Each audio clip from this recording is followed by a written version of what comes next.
Bismillahirrahmanirrahim. Assalamu alaikum dear students. Today my topic is orthogonality of eigenfunctions. सबसे पहले हमारे पास definition है कि orthogonality of characteristics eigen functions, या सिंपल आप पढ़ लें ऑर्थोगोनलिटी ऑफ फंक्शंस। क्योंकि हमारे पास एसएल सिस्टम है, हम एसएल सिस्टम के बारे में पढ़ रहे हैं, तो इस वजह से हमारे पास जो ऑर्थोगोनलिटी है हम आइगन फंक्शंस की चेक करेंगे। लेकिन ये डेफिनेशन इन जनरल है कि कोई भी आपको दो फंक्शंस किसी भी इंटरवल पर दिए हों कि आपने चेक करना है कि ये फंक्शंस ऑर्थोगोनल आपस में हैं या नहीं हैं, तो आपके पास ये डेफिनेशन होल्ड होगी। Two functions f and g are called orthogonal to each other with respect to weight function r on the interval a to b if integration a to b fx into gx multiplied by rx dx equal to 0।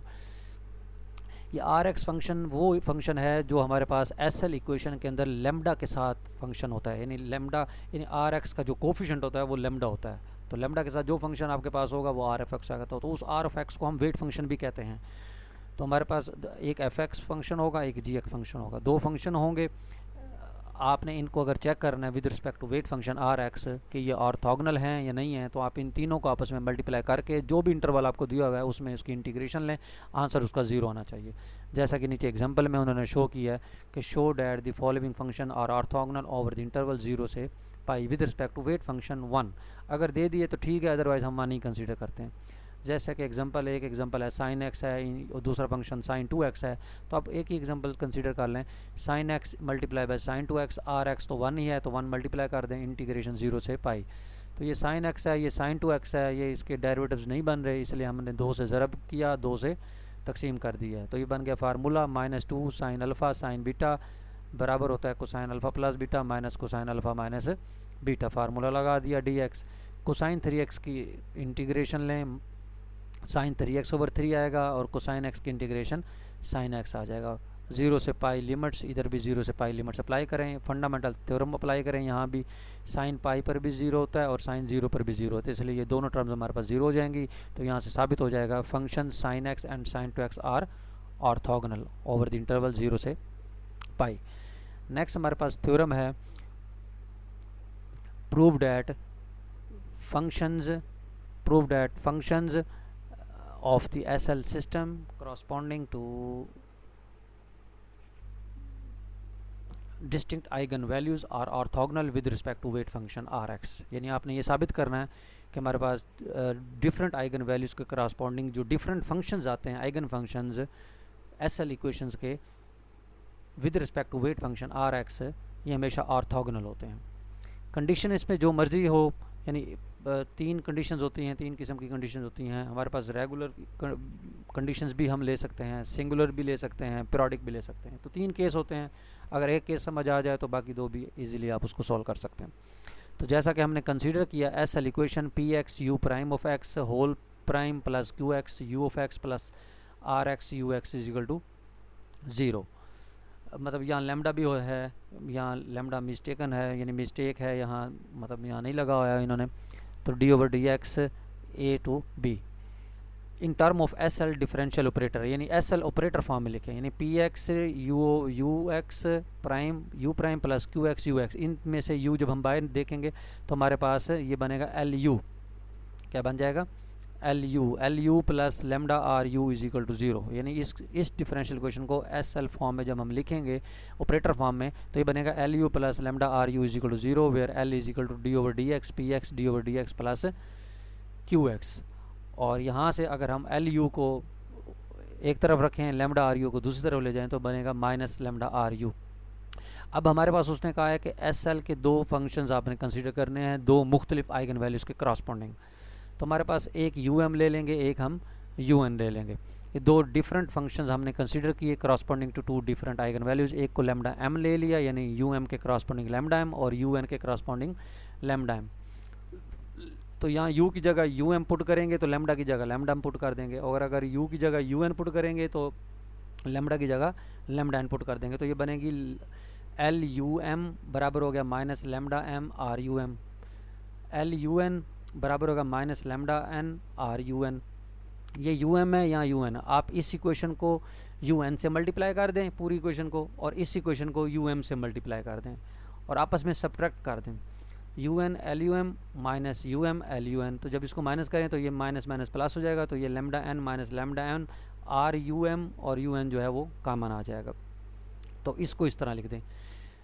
Now integrating both sides with respect to x from a to b, यानी जो आपको interval दिया हुआ है आप उस interval में इसकी इंटीग्रेशन ले लें। तो इंटीग्रेशन ले लें, ये आ जाएगा हमारे पास a to b lambda n minus lambda m r u n d x integration a to b u n L u m minus you m L u n d x. तो ये हमारे पास राइट साइड जो है ये हमारे पास integral form of Lagrange identity है। Integral form, एक उसका लैग्रांज आइडेंटिटी की डिफरेंशियल फॉर्म होती है, एक इंटीग्रल फॉर्म होती है। तो ये इंटीग्रल फॉर्म है, तो ये बराबर होता है p of x into u M prime minus you N prime limits from a to B.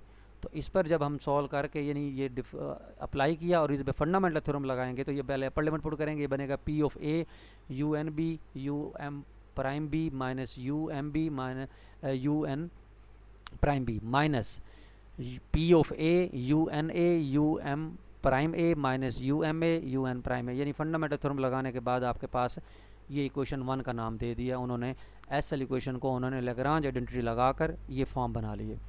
अब ये नेक्स्ट कंडीशंस हैं, तो आप इसके 3 केस हैं हमारे पास। एक एस एल के लिए हम अलग साबित करेंगे, रेगुलर के लिए हम अलग साबित करेंगे, पीरियोडिक के लिए हम अलग साबित करेंगे। अगर आपको एक समझ आ जाए तो आप बाकी इजीली सॉल्व कर सकते हैं।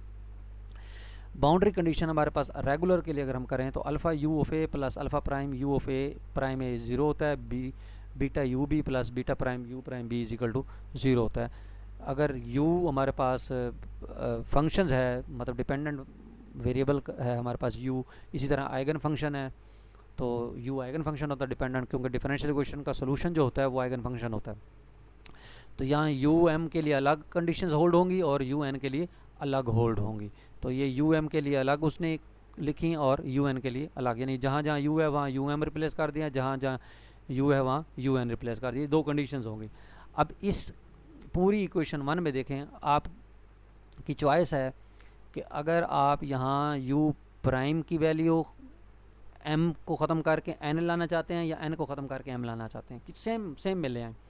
तो उसके लिए ये क्या किया इन्होंने यू प्राइम की वैल्यू एलिमिनेट कर दी, यानी p of b u N b, यहाँ हमारे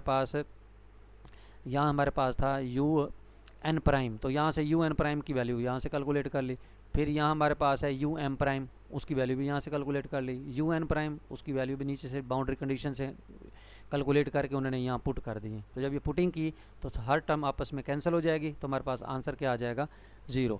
और साथ ही कंडीशन दी हुई थी कि हमारे पास जो आइगन वैल्यूज़ हैं वो दोनों डिफरेंट हैं, तो डिफरेंट होने की वजह से ये नॉन ज़ीरो होगा। जब ये नॉन ज़ीरो होगा तो ये इंटीग्रेशन 0 हो जाएगी। अगर ये इंटीग्रेशन 0 हो गई तो हम यहाँ से कह सकते हैं कि जो हमारे पास आइगन फंक्शंस हैं वो ऑर्थोगोनल हैं over the interval with respect to weight function r x. As it is आप दूसरी कंडीशन पीरियोडिसिटी के लिए, यानी u m of A you M b you M prime a you M prime b, इसी तरह P पर और इसी तरह यू पर, तुम एन पर भी यू एम पर, दोनों पर कंडीशंस लगाकर पीरियोडिसिटी जब इक्वेशन 1 में पुट करेंगे तो हमारे पास उसका आंसर भी 0 होगा। सिमिलरली जब आप सिंगुलर के लिए करेंगे तो उसमें पी ऑफ बी 0 होता है, आर ऑफ बी भी 0 होता है, u of n a you N b भी 0 होते हैं, सारे बाउंडेड होते हैं। तो जब ये आप वैल्यूज इक्वेशन 1 में पुट करेंगे तो देन भी वहाँ हमारे पास आंसर 0 हो जाएगा। तो हमारे पास तीनों केसेस में साबित हो जाएगा कि हमारे पास जो आइगन फंक्शंस होते हैं डिफरेंट आइगन वैल्यूज़ के करस्पॉन्डिंग वो हमेशा ऑर्थोगोनल होते हैं। Thank you very much.